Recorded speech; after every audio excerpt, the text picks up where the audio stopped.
First satellite images emerge of the Belaya Air Base in Irkutsk region after yesterday's strike. The first pictures right now, we'll put that out for our viewers, shows 3 destroyed Tu-95 bombers, 1 destroyed Tu-22 M3 and 1 damaged Tu-95. The second image reveals 3 destroyed Tu-22 M3 aircraft. Yesterday, at least 13 strategic bombers were destroyed at various airfields deep inside Russia.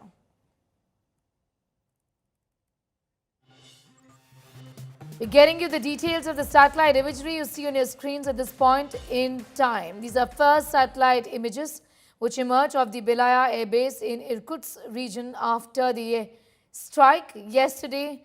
I'm going to go straight across to India Today's managing editor Gaurav Sawant, tracking that very, very closely. Gaurav, before I talk to you a little more about the Ukraine, essentially about Ukraine's attack against Russia, which clearly has, I think, in many ways, changed the rules of the battlefield engagement. But before that, just explain to us these pictures that show the extent of the damage there, isn't it? This is the most audacious attack mounted by Ukraine on Russia yet in a war that's been on for over 3 years. It's the deepest strike yet.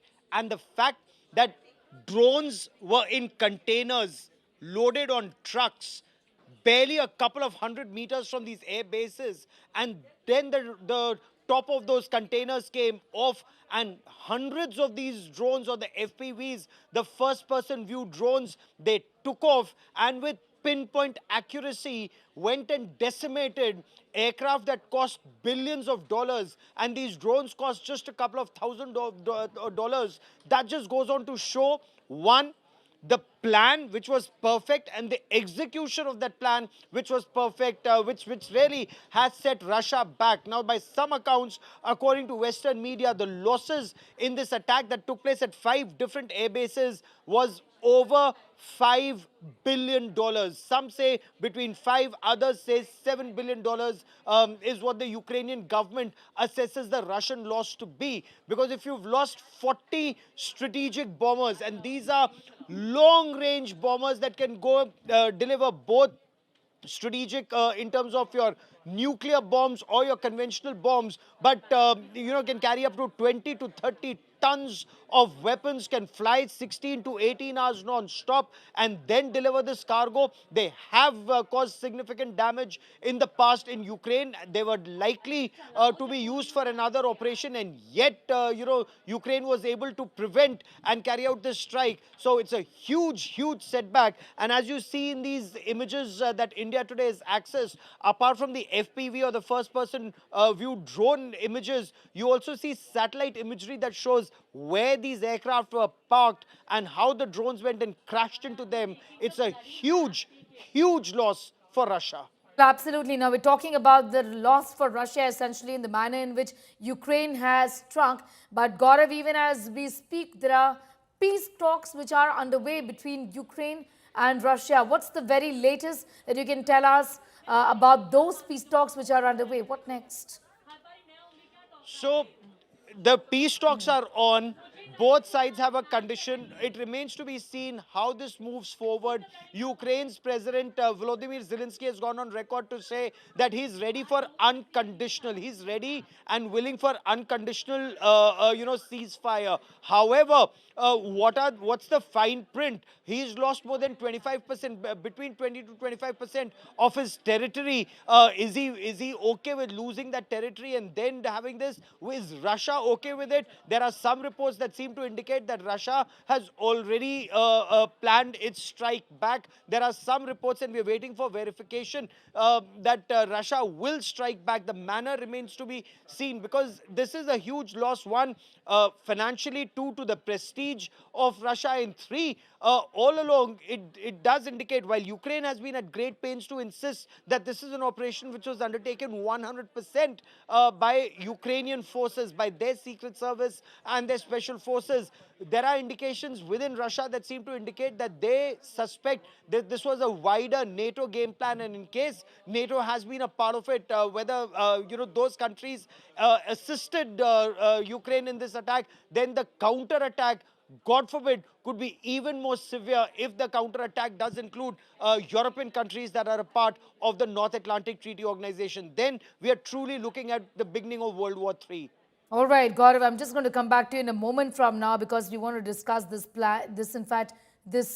attack which has been planned for months together. To tell our viewers, so 18 months together is what Ukraine had planned the attack that took place, drones that targeted Russian bases. It's an audacious attack planned over a year and a half.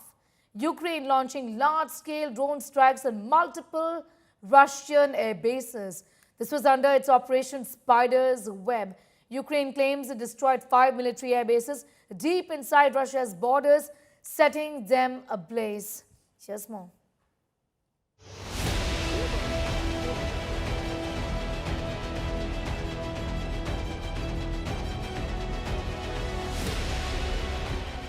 In its biggest attack on Russia since the war began more than 3 years ago, Ukrainian drones bombed air bases across the breadth of the country, from Siberia to its western borders with Norway. The attack itself was audacious in many aspects. Codenamed Operation Spiderweb, the drones were smuggled into Russia in trucks. Drones were launched from the trucks from the vicinity of the air bases. According to Ukraine, a swarm of 117 drones were unleashed on Sunday, attacking at least 5 military air bases. Kyiv claims 41 Russian aircraft were hit in the drone strike, including Tu-95 and Tu-22 strategic bombers, which are used to fire long-range missiles. Not just the military bases, Ukrainian forces also claim they hit Russia's nuclear submarine fleet. Ukrainian President Volodymyr Zelenskyy beamed with pride, saying this operation had been in the works for 18 months. Готували операцію більш ніж 1,5 року. The operation was prepared for more than a year and a half. All the details were planned ideally. I can say with confidence that it is an absolutely unique operation. The most interesting part, and now I can talk about it publicly, the office of our operation on the Russian territory was based close to FSB department in one of its regions. Знаходився безпосередньо. Russian media are calling the drone assault Russia's Pearl Harbor, comparing it to the surprise Japanese attack on the US in 1941 that drew Washington into World War II. Russia claims it has destroyed Ukraine's arms depot. Moscow claims their forces intercepted 162 Ukrainian drones and launched fresh Russian strikes on Ukrainian positions. Earlier on Sunday, many soldiers were killed in a Russian attack on a Ukrainian army training center. The Ukrainian drone attack came a day ahead of crucial talks between the two sides, putting the peace process under a cloud. Bureau Report, India Today.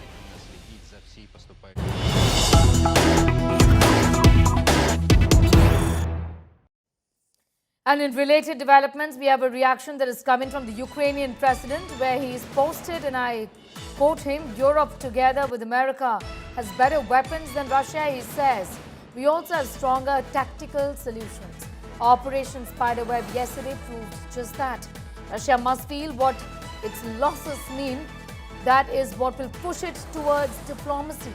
And when Russia takes losses in this war, it's obvious to everyone that Ukraine is the one holding the line, not just for itself, but for all of Europe. Listening to what he said. Europe, together with America, has better weapons than Russia. We also have stronger tactical solutions. Our Operation Spiderweb yesterday proved that. Russia must feel what its losses mean. That is what will push it toward diplomacy. And when Russia takes losses in this war, it's obvious to everyone that Ukraine is the one holding the line, not just for itself, but for all of Europe. All right, I'm going to go straight across to my colleague Rajesh Pawar joining us from Kyiv. At this point in time, Rajesh has been tracking that for months and years together, essentially. A very significant statement coming in from the Ukrainian president on the attacks that has given, changed the warfare in many ways, hasn't it? He's also, in fact, spoken clearly about the fact that there are plans that Russia has from Belarus. And let's check with the intelligence what these are. Give us more details about this and put this statement into perspective, Rajesh. Sneha, first of all, like you mentioned, Belarus, let me also tell you that day before yesterday, that is on 31st night, 2 bridges were destroyed inside Russian territory. And one of the bridges was on the train, on the railway track, which connects Russia with Belarus. This is an additional piece of information I wanted to give you. Secondly, with regards to what President Zelenskyy has spoken on X about holding the line for whole of Europe, let me tell you that right from the beginning of this war, Ukraine and President Zelenskyy has tried his best somehow to drag Europe or NATO into this war. And they have tried everything, from false flag operations to claiming that a part of Russian missile has gone inside Poland. Somehow they wanted to bring NATO into it, and it looks like his whole strategy is towards that. And as far as this attack on the air bases in Russia is concerned, mind you, this is almost 4,300 kilometers away from Ukrainian border. This is deep inside Russian territory on the eastern side of Siberia, where these attacks have been carried out. And these were strategic bombers capable of carrying nuclear weapons. And Russia has a limited number of these aircrafts, Tu-22, which they have, and they cannot be replaced. They cannot be replaced for a long time to come. If they cannot be replaced in a year or two, it might take even longer than that. So the blow which Russia has received now through this operation by Ukrainians, which was carried out very precisely and it was kept secret for almost 18 months, is remarkable. It will be studied in history books for times to come. And this has been the single biggest victory Ukraine has achieved in this war in last more than 3 years. That's Sneha. right. He's also, Rajesh, stressed upon the importance of weapons production, obviously elated at the fact that there are losses to the tune, like you said, of $7 billion, essentially. And this has been a very different kind of an operation, isn't it? Something that Russia was absolutely unaware about. The very fact that this is the scale of destruction, weapons that have been destroyed, which are our assets that have been destroyed, which can't be replaced easily, has really hit Russia very hard this time around. Absolutely, Sneha. This is like nobody would have expected this kind of operation, not only in terms of scale, but also in terms of distance, how far it is, how deep inside it is. And this is the strategic base of Russian aviation. Right. And as I said, these are the bombers, which were, in fact, there were rumors that Russia is planning a large-scale air attack on Ukraine in the coming days. One of the biggest blows they have given to Ukraine in last 3 years before any meaningful peace talks could start. And just before they could execute that plan, Ukraine has pulled this off, destroying these strategic bombers deep inside. It is not just the financial loss which the Russians have suffered or their military capability which has suffered. It is also the loss of face. Like, it's a total failure of Russian intelligence, total failure of their air defense, their airfield defense, perimeter defense. So somehow it is like a really, really big blow to Russia in every way which we can think of. Sneha. Very big blow to Russia in whichever way we think of. Their infrastructure, the assets have been destroyed, and how President Zelenskyy has hailed Operation Spiderweb, talking about how successful it was, clearly elated at the developments from yesterday. This has been called Russia's Pearl Harbor moment. So this is the deadly Ukraine strike that we are talking about that took place yesterday, catching Russia completely unawares. Essentially a problematic situation for Russia to be in, with its key assets and its infrastructure that has been destroyed. Many of it which has been destroyed. Many would say that this is truly Russia's Trojan horse moment. Didn't know what was coming, essentially, and this is how they were caught completely unawares. This is also being called as Russia's Pearl Harbor moment. Why is that? Because of how Kyiv executed Operation Spiderweb. Let's tell you for how they went about doing it. Planned it for 18 months. So look at the level of planning for a year and a half together. The president of Ukraine himself oversaw the operations. Ukrainian forces smuggled drones into Russia. Mobile wooden cabins were also essentially smuggled in. Once in Russia, the drones were hidden in these wooden cabins, and that's why at the outset I said this is Russia's Trojan horse moment in many which ways. During the operations, the roof remotely opened for the drone attack. The drones remotely operated by Kiev operators essentially. This is a claim that has been made by Ukrainian agencies. I'm going to go straight across to Sandeep Punnithan joining us this evening. Sandeep, thank you for your time. I want to begin by asking you, how do you see this development essentially, or this attack precisely, changing the warfare between both the countries? It's been ongoing for years together now, but how has this one moved from Ukraine, changed so many things in this ongoing conflict? Sandeep. Well, Sneha, this attack, the complexity of this attack, the sheer audacity of the planning and the execution, it's possibly one of the greatest special forces operations ever executed to attack 5 air bases across the world's largest country. And some of these targets, mind you, are 6,000 kilometers away in multiple time zones. To attack all of those air bases with at near simultaneously calls for planning of a very high order.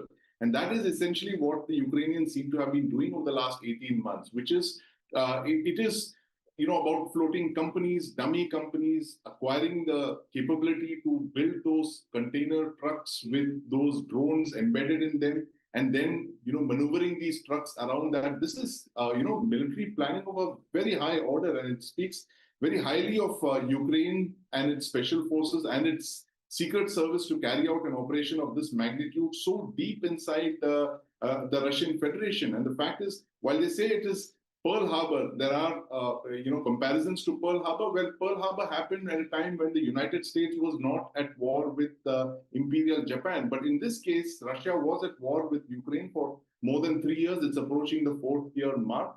But clearly, there seems to be having some element of carelessness. Russia let its guard down and let these air bases be unguarded, and they were completely taken by surprise by the onslaught of these drones. Now, what is the impact of this attack going to be? This is, of course, going to be studied by every single country in the world, and it will happen for years to come. The fact is that the era of drone warfare is upon us. It is taking new avatars even as we speak, and this kind of operation only tells you that drone warfare is only limited by human ingenuity and imagination. And the Ukrainians have shown all of this to be true. Now, how it affects the outcome of the peace talks, Sneha, that remains to be seen, because Russia, as we know, controls nearly 20% of Ukrainian territory.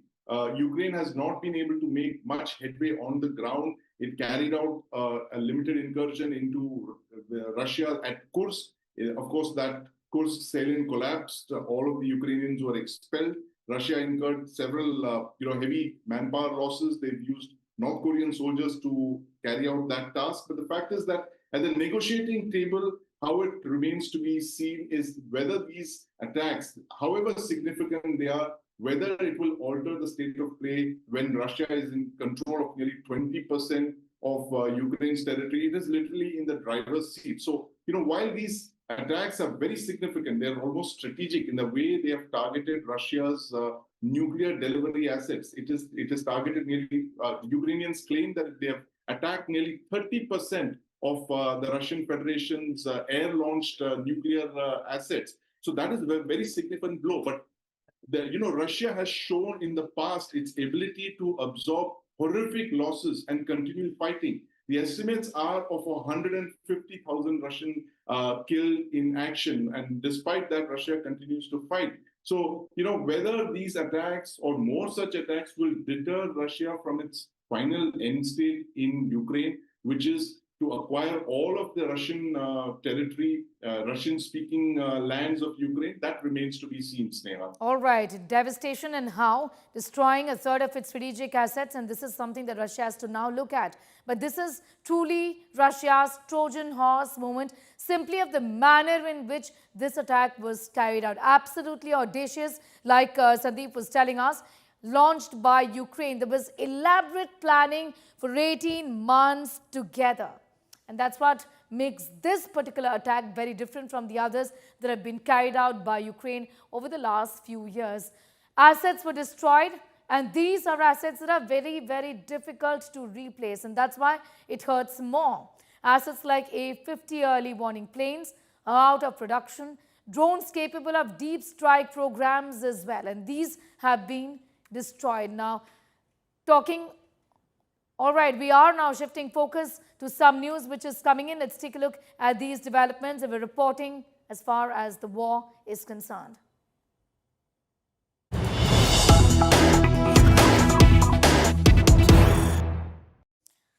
Let's take a look at these developments. And massive traffic jams have been reported in Russia's Irkutsk region as police inspect every single truck for possible drones meant for Russian warplanes. These are pictures on your screen right now being reported essentially of massive security checks which are underway. Remember, this is how the attack was carried out, mounted inside these trucks and these carriers.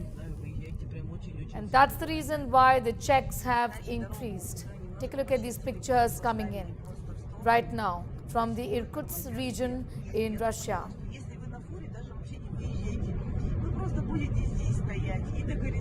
Long queues that are being seen at this point in time. Russian jets have bombed in Operation Spiderweb, carried out in a way that caught Russia completely unawares. Security checks which are underway, leading to these huge, in fact, traffic jams that we see at this point in time. Massive traffic jams in Russia's Irkutsk region as the police inspect every truck right there.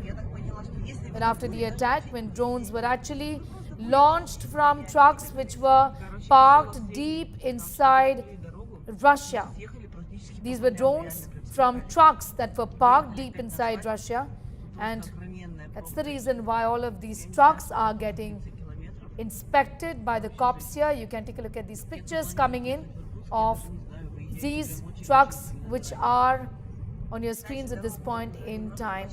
On the right side of your screens are those spectacular images of the very moment when the attack took place. I'm going to go straight across to Sandeep for more on that. The Belaya Air Base is what we are putting out for our viewers, and those pictures, Sandeep, that we've been talking about, absolutely stunning. Right now, what we see and what we know is that many of these trucks are getting inspected. Clearly, drones being launched from trucks by Ukraine, and that's the reason why the authorities, they're not taking any chances.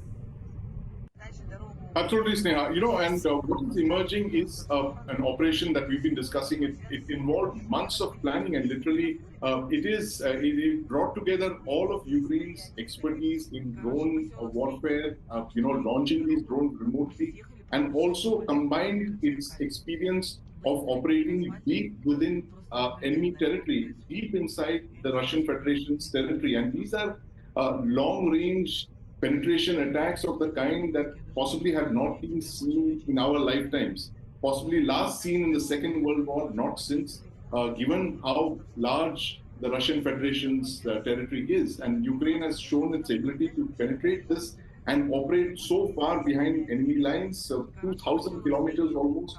If you're, in places like Murmansk, for instance, which is extremely sensitive, that is where the Russian Federation hosts nearly 50% of its strategic submarine fleet.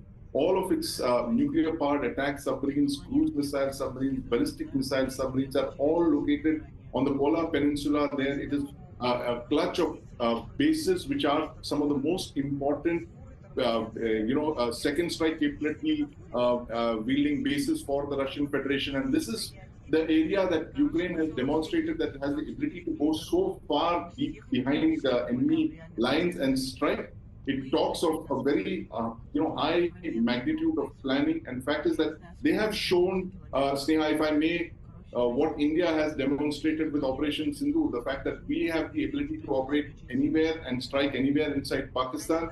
Ukraine possibly has shown similar, guile and to suggest that they have the ability to launch drone strikes so deep inside Russian territory. So that is a very big lesson here, and I think, as I was saying, every country in the world is going to study this for what it means to their own preparedness, what it means to their own vulnerable air bases, vulnerable areas, refineries, ammunition dump, all of that. Everything can be Right. targeted in a way that we never thought was previously imaginable, Sneha. Well, absolutely. Sandeep, I'm going to leave it at that for the moment. Thanking you for joining in with your inputs and your perspective on that. To tell our viewers, the FPV drones essentially were launched from those trucks that were parked right inside the Russian territory. And that's the reason why caution there being exercised, inspection which is underway in the Irkutsk region right now.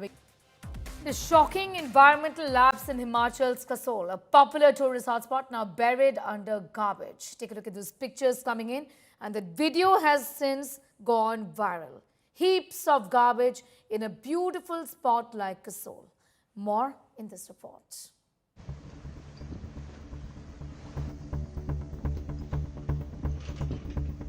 In the heart of Himachal's Parvati Valley, a paradise now choking under mountains of filth.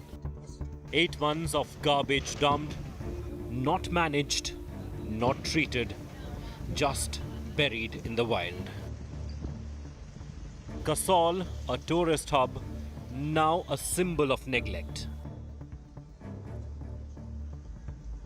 Waste from homes, hotels, and streets has been heaped into the forests of a wildlife sanctuary. Exposed by a viral video that stunned the nation. Days on, India Today team reached Kasol and did a ground reality check to find out what the authorities are doing about the pile of Himalayan garbage. बिल्कुल Parvati valley के बीचों बीच कूड़े का ढेर लगा हुआ है और इतनी स्मेल यहाँ पर है इस समय कि आप यहाँ पर खड़ा होना भी मुश्किल है। जानवर आप देखिए किस तरीके से यहाँ पर कोई जिंदा है, कोई मरा हुआ है जानवर भी। हालांकि कुछ लोगों से बात की गई, लोकल रेजिडेंट से। साल भर हो गया है तो क्यों फैल गया इतना कूड़ा यहाँ पे? कौन गिरता है? ये यहाँ से आता बाजार बुजुर्ग से local. The response? JCBs and tippers rushed in, not to clean up, but to dig and dump deeper. 2 kilometers into the forest, the garbage was buried. A direct violation of environmental laws. शर्मसार करने वाली तस्वीरें हैं क्योंकि manage करने की बजाय इसको कैसे मिसमैनेज किया जा रहा है उसकी साफ तस्वीर है। नीचे से कूड़ा लाकर यहाँ पर उसको जंगल के अंदर डंप किया जा रहा है और ऊपर से मिट्टी डाली जा रही है ताकि कोई इसको देख ना सके और किसी को पता भी ना लगे। और कहने को बाद में प्रशासन कहेगा कि कूड़े को डंप कर दिया गया, कूड़े को मैनेज कर लिया गया, लेकिन कैसे मैनेज किया आप देखिए। One tipper driver admits they are working on the village Pradhan's orders, dumping in the forest and covering it with soil. कहाँ लेके जा रहे हो कूड़े को? भाई फेंकने के लिए ले जा रहे हैं, दबा रहे हैं इसको। कहाँ दबा रहे हो? जंगल में। ऊपर जंगल में? हाँ जी। तो ऊपर जंगल में क्यों दबा रहे हो? अब ऐसी हरियाली है, नीचे तो इतना कूड़ा है, नीचे से ले जाके आप फिर ऊपर में जंगल में दबा रहे हो? ये हमारे को तो न बताइए। किसने बोला आपको ये दबाने? जो जिसका कचरा है वही बोल रहे हैं। किसका कचरा है? ये कचरे वाला जानेंगे, हमारे को तो इतना पता नहीं। ये टिप्पर किसका है? ये यहाँ प्रधान का है। Politics over the matter has erupted, with the BJP slamming the ruling Congress for the mismanagement. DC के पास एक बार इनका प्रतिनिधि मंडल गया था स्थानीय लोगों का, तो उन्होंने उल्टे डांट के भेजा उनको कि तुम्हारा कूड़ा कहाँ डालना है। और ये हमने कहा भी कि ये उल्टी बात है कि आप शहर का कूड़ा गांव को कैसे ले जा सकते हैं। मैंने स्थानीय लोगों से भी फोन पर बात की, उन्होंने कहा कि हमें जो है साडा को पैसे देने पड़ रहे हैं। MLA Sundar Thakur blames delays and lack of land, but admits there's still no proper dumping site, despite collecting crores in green tax. ये कूड़ा कचरा जो है सेग्रीगेशन के बाद रांगड़ी जो मनाली के पास साइट है उसको पिछले साल से बंद कर दिया गया है। तो उसके बंद होने से और हमें दिक्कत हुई। Kasol was once a postcard of Himachal's scenic beauty. But buried under layers of soil and silence is a story of neglect, denial, and a forest slowly drowning in waste. With Aman Bharadwaj, Bureau Report, India Today. I'm going to go straight across to Aman Bharadwaj, getting in more details, joining us from Kasol at this point in time. Aman, the blame game here continues. Some blame the tourists, but tell us, what's the government now saying? What's the administration now saying about this? We spoke to Sundar Thakur, who is the chairman of SADA Special Area Development Authority. So he has admitted that there's a 6-month delay. So they were in search of the dumping site. But you'll see, because here in Kasol there are 400 to 500 hotels, and the waste is being dumped or processed in from last few years, even many years, till the site has been developed as a tourist hub or a tourist destination. You see, still the tourists are going. They have covered up their face, they have taken masks just to cross this area, and this is the right spot where the video went viral. And now also you'll see the garbage, the waste, which is like 80% of it has been taken away, either dumped inside the jungle 2 kilometers ahead this wildlife sanctuary area, or been taken to the cement factories, etc. But you'll see the animals, they are sniffing garbage, eating garbage, and also some laborers, they are picking up the things that are left.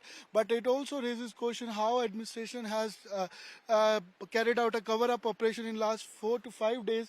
Since the video went viral, they took the garbage from here, they dumped inside the other place. Even this spot was, this place was polluted by the garbage, but they have themselves polluted other space as well. So they say that they've been delayed by the allocation of this dumping site. The contract is yet to be finalized. They are hiring a company, namely Healing Himalayas, which will take the garbage from here and they dump and process at the dumping site.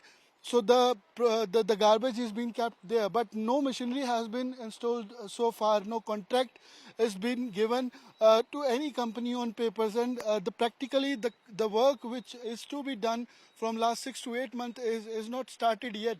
And yesterday or today, when we saw here, we shown the reports from here. So the JCB and the tippers that were working aggressively from 4 to 5 days to cover up the operation and dump this garbage inside the jungles to disperse it. So that JCBs and tippers are also vanished from here, which itself shows how the cover-up operation was done and how the project from last 4 or 5 days, the big project in a way, they were carrying out from here and dumping inside the jungle. So that has also been stopped. And you see here how the garbage which was placed here in 200 yards area here, just near the town of Kasol. Trees here, how they are shredded, their leaves are shredded, they are completely brown in color from green. So this shows how the greenery here is affected, the vegetation is affected, and just 50 meters here from here, the small river, small water flow is there, so which is also polluted. And Kasol is an international destination for the tourists. People here, tourists here, visit this place for many years, and many people, even the foreigners, have their hotels and their homestays here. And it shows how the waste garbage from Kullu, Buntar area, local here in Kasol hotels, 400 to 500, they're all waste, whether commercial or residential, is being dumped here. And you see very minutely how whether the cans, plastic bottles, wrappers, each and every waste from the locality of around 50 kilometers from here is being dumped here. And authorities are been claiming that now they have initiated the work, and they'll definitely in coming 2 to 3 months, they'll clear up the space and they'll develop it as a tourist spot. But what about the what effect took that them so nature long, has Aman? witnessed, whether on Why trees, this whether on mismanagement is the people? big question. You know, the question is simple here. Claims are being made, like you said, by the authorities that within 2 to 3 months they will develop this place. The thing is that this was natural beauty that didn't need to be developed. It was the jewel of the Parvati Valley, destroyed by the administration in such a way, in a callous way. You know, tell us, what is their explanation on this gross mismanagement? See, they majorly say that they were waiting for the clarification, they were for the certification, they were waiting for the permission MRF that is being cited by the authorities, so that they got in November 2024. But since then, it's been 6 to 7 months, but no dumping site has been established in last 6 months. And also the dumping site which was there in, see, you see the tourists, they are international tourists here, whether foreigners or people from other states, they are going for campaigning, and we'll show you the visuals along. And see, the question you asked, that how it got delayed, is majorly they were waiting for the permission, but the permission also they got in November 2024, and since then they cite reason that poor weather was there was no connectivity. This side has witnessed snowfall and flash floods, so the connectivity to the road, so the waste can be carried out to Kullu, was disturbed. But that doesn't seems to be practical on ground, because you see, since then also there's many tourist footfall is here, hotels data shows that there were people, connectivity was there, other communities, other mobility was also there. And also the Manali dumping site was shut by the NGT last year. So the waste which goes from here to Manali is being kept here, and thing is they didn't find any alternative.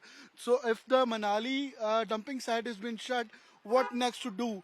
And no temporary arrangements were made. That's what locals claim. And also, if it was to be the delayed or any temporary arrangement, they were not finding it. So it can be gross managed. mismanagement. I mean, this is the jewel of Himachal Pradesh, as we can see. But look at the pictures that speak volumes of neglect, and not just neglect, criminal apathy on the part of the administration. Pictures now being clicked by tourists of the garbage dumps instead of the picturesque valley of the picturesque region here. Really, Kasol, the pride of Himachal Pradesh, today turning into its shame. I'm going to leave it there for the moment. Amar Bhardwaj getting asked those details. Now, talking about environmental concerns, it's not just Himachal Pradesh. There's concern in Rajasthan as well. From the capital city of Jaipur, let's tell you a little about Save Dol Ka Baad campaign. It's gaining traction as hundreds of protesters form a human chain to oppose the felling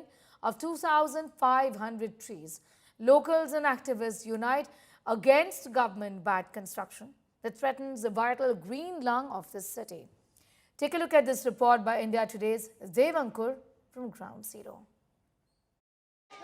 Hundreds of citizens of Jaipur, social activists, have gathered out here in the Dol Ka Baad area in a bid to save around 2,500 trees. You can see all of these people who have come over here have come together to ensure that the attempt to uproot trees is nullified, and they claim that the attempt to build a mall out here at the cost of around 2,500 trees and other projects is something which will not be acceptable to them, and that is why they have arrived out here. And you can see all of these people who have come from different parts of Jaipur and from outside Jaipur. We'll try to get in a few voices over here. What's your name? Niharika. Niharika, what do you think is the main agenda of all of you coming over here together? Do you think these trees are extremely important for ensuring ecological balance? Yes, it is important because we are here to save this Dol Ka Baad forest, and this is the lungs of Jaipur. So it is important to save for Jaipur. You can see all of these people who have arrived from different parts of Jaipur. Aapka kya naam hai? What do you think is the main purpose of you people coming together? Do you think it's imperative to save these trees? Yes, the main purpose is that we have to save this forest, and it is a really good social cause. Well, you can see all of these people, the social activists who have arrived out here.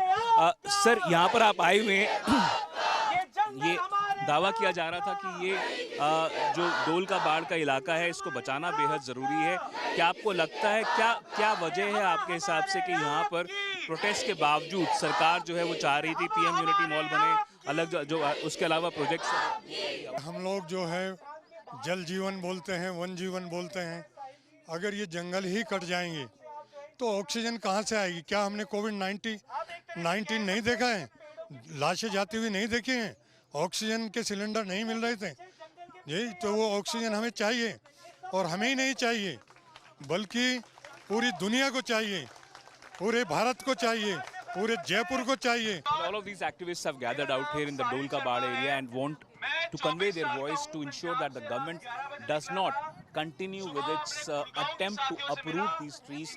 This is the Dolka Bad green cover area in south of Jaipur, and these activists claim is extremely crucial to ensure that these trees are not uprooted, to ensure that ecological balance is maintained, to ensure that clean air is available for the people of Jaipur. With camera person Manish Devankur Wadhavan in Jaipur for India Today. All right, and shifting focus right now, let's tell you a little about the northeastern part of India, the 7 sister states that are battling heavy rainfall and landslides. The death toll from rain-triggered landslides, flash floods and lightning across northeastern region. With the pictures coming in, 19,000 people have been affected, over 3,300 houses damaged in Manipur due to widespread flooding caused by incessant torrential rains over the last 4 days. Visuals on your screen show Indian Army and Assam Rifles rescuing those who were stranded. A man was seen bravely crossing a swaying hanging bridge amid strong currents in Arunachal Pradesh's Dibang Valley, a striking image of resilience in the face of nature's fury. In Tirap district, flash floods triggered by incessant rainfall have swept away a steel bridge, causing significant infrastructure damage. Relentless rain and landslides over the past few days have claimed 10 lives across the state, such as Arunachal Pradesh grappling now with widespread devastation.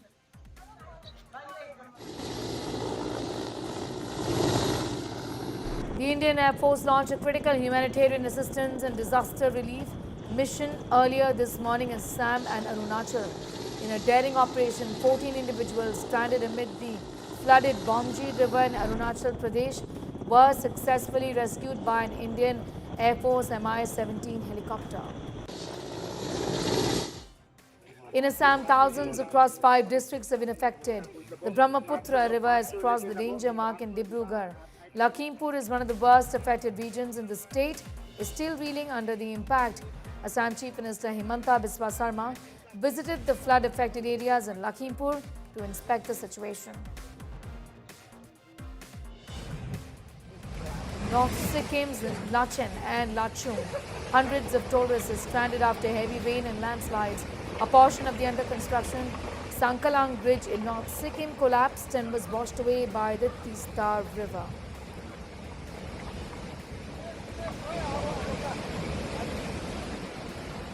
Tapas and Gupta joining us live from Guwahati at this point in time. Tapas, I was there just yesterday. Things have improved, at least as far as the incessant rainfall over the past few days are concerned. But what does it look like right now, and what are authorities saying as far as the next few days are concerned? What about the predictions, and also the precautions to be taken, given that the monsoons have just arrived, isn't it? And these are difficult months for this region.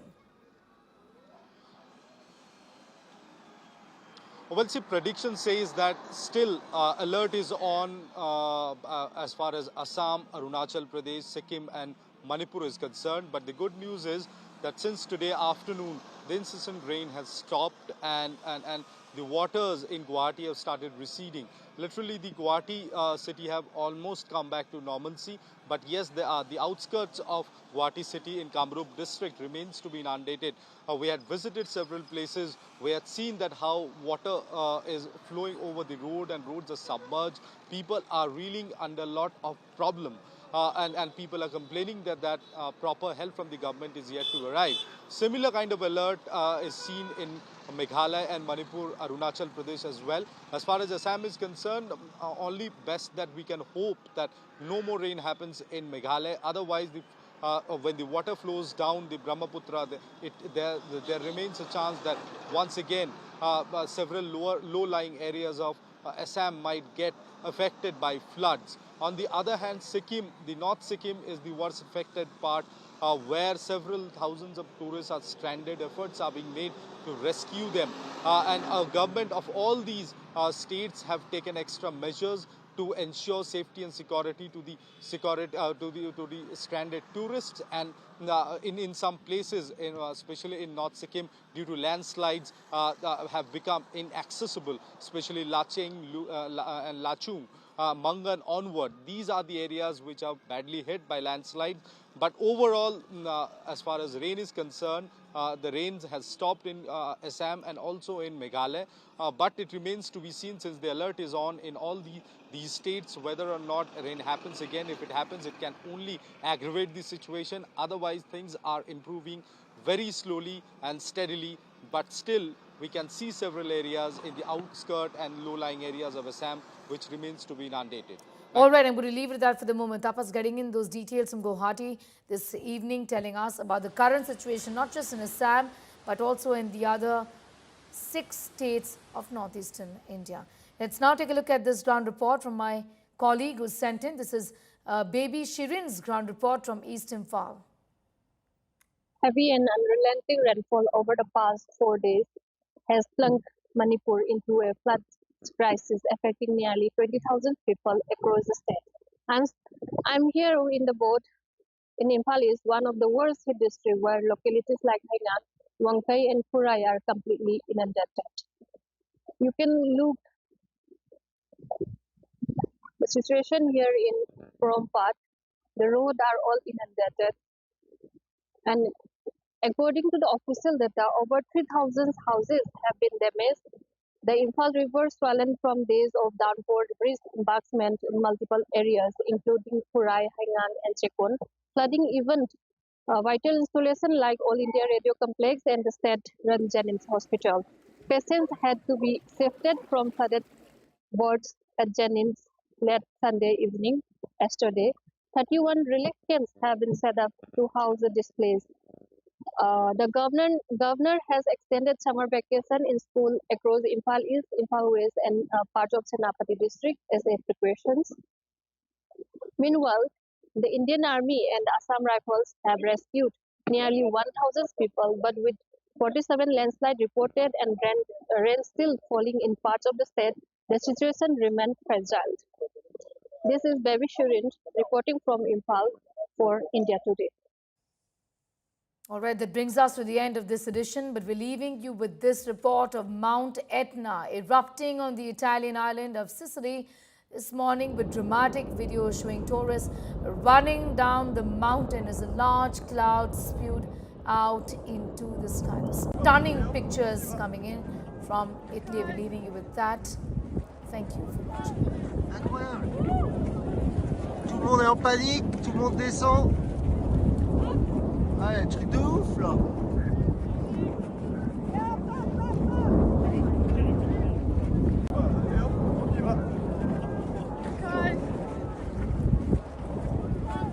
Incroyable. Tout le monde est en panique, tout le monde descend. Ah, un truc de ouf là.